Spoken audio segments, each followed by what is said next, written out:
Après avoir désamorcé une bombe près d'une mosquée vendredi dernier, la police était à la recherche de celui qui l'avait posée. Lundi soir, après avoir confirmé sa localisation, elle s'est précipitée dans un quartier peuplé du Vieux-Caire. Dès que le suspect a été appréhendé, il a fait exploser une bombe et tué 3 policiers.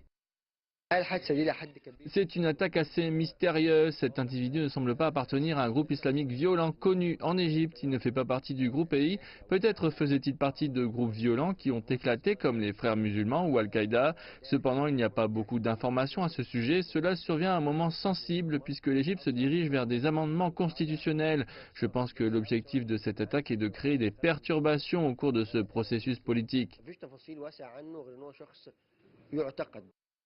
Le kamikaze avait déjà été arrêté parce qu'il était suspecté dans une affaire criminelle. Il avait été libéré un an plus tard sans aucune charge en raison d'un manque de preuves. Lors de la fouille de son appartement, la police a trouvé une grande quantité de matière explosive, ce qui indique qu'il envisageait d'autres attaques.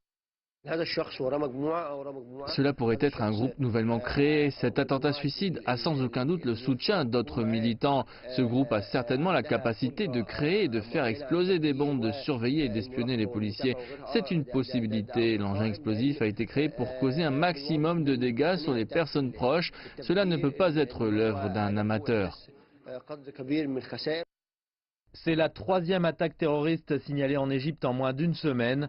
Samedi, le groupe État islamique a revendiqué la responsabilité de la mort de 15 militaires dans le nord du Sinaï.